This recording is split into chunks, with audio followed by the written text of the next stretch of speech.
Okay, so let's say you've got some extra cash coming in each month. What's the move? Do you throw it into the market and watch it grow, or do you attack that big loan and get it out of your life for good?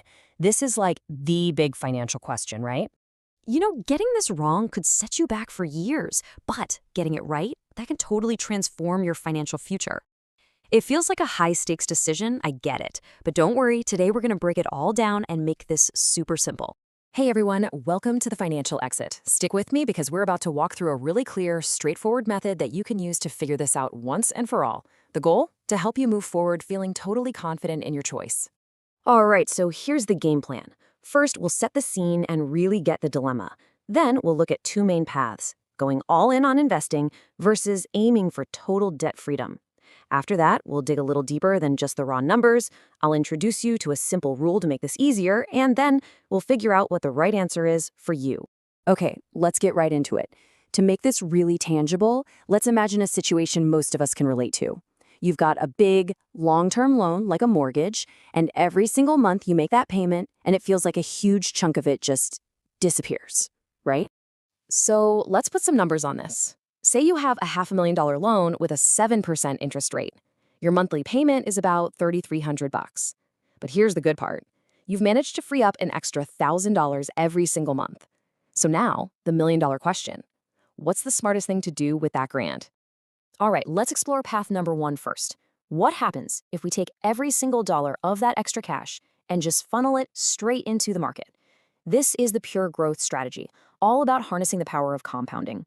The plan here is pretty straightforward. You invest that $1,000 month in and month out.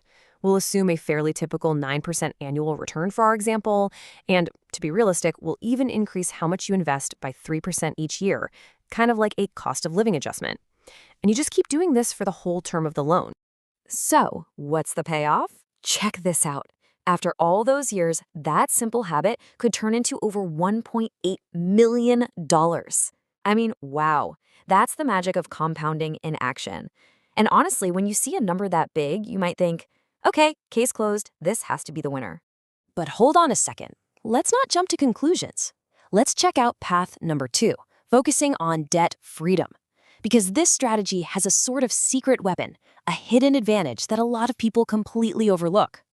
To really get this, you gotta understand the tricky thing about loans, especially in the early years. Almost all of your payment is just feeding the interest beast. So in our example, in that first month, nearly $3,000 goes straight to the bank's pocket. Only a measly $400 actually reduces what you owe. It feels like you're just treading water, you know? But here is the secret weapon I was talking about. Any extra money you pay, that prepayment, it does something amazing. It completely bypasses all that interest and goes 100% directly to attacking the principal, the actual amount you borrowed. This one little fact, it changes the entire game. So by throwing that extra $1,000 at the loan every month, you're not just chipping away at it. You are blowing a hole right through it. You completely warp the timeline. That 30-year loan, suddenly, it's gone in just over 16 years. Think about that. You just vaporized 14 years of payments. 14 years of your life you get back. And here's where it gets really fun. What happens once that loan is dead and buried? Well, that massive payment you were making, that $3,300 plus your extra $1,000, is now all yours. It's totally freed up. And that cash flow becomes this incredible, supercharged investment machine.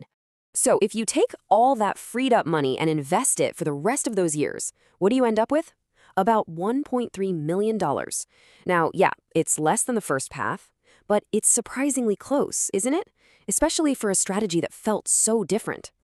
Okay, this is where the conversation gets really interesting, because finance isn't just about spreadsheets and finding the biggest number. That's not the whole story. We've got to talk about real-world stuff like risk and taxes and, well, reality. Look, investing clearly has the potential for bigger returns, but it's a roller coaster, right? The market goes up, it goes down, and you have to pay taxes on your gains. Prepaying your debt, on the other hand, that's like getting a guaranteed tax-free return of 7% in our scenario. It's the sure thing. No risk, no market crashes to worry about, and a guaranteed 7%. That starts to sound pretty darn good. So, you might be thinking, do I have to pick one extreme, all in on stocks or all in on debt? Well, what if you didn't have to? Let's talk about a framework that kind of blends the best of both worlds and gives you a super clear way to move forward. We call it the F-squared rule, or the Freedom Fund rule, and the whole idea isn't to force you into a box. It's about finding your balance. It's a simple method for splitting that extra cash between investing and paying down debt in a way that feels right for you, balancing that math with your own peace of mind. And this is a perfect way to visualize it. You could do a simple 50-50 split. Or maybe you're more aggressive and want to do 70-30 towards investing. Or maybe the other way around. The point is, you get to be the architect of your own plan. You get the growth, and you get that amazing feeling of watching your debt shrink. So how do you decide on your split?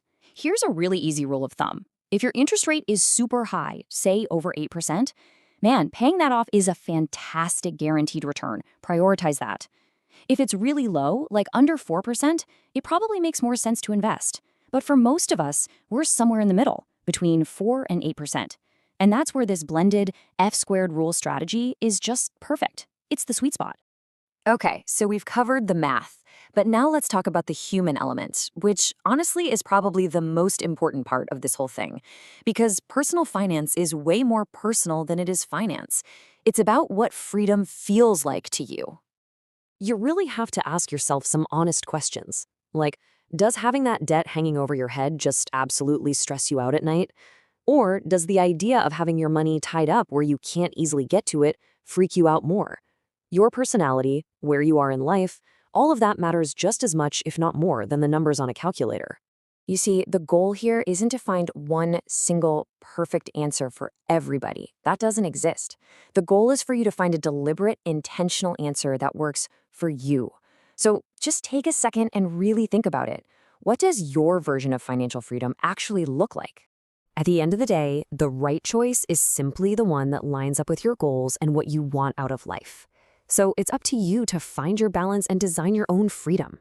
Hey, if this explainer helped clear things up for you, do me a favor and hit that like button and maybe share it with a friend who's wrestling with the same question. And I'm genuinely curious, what strategy are you leaning towards? Let me know down in the comments. Thanks so much for watching.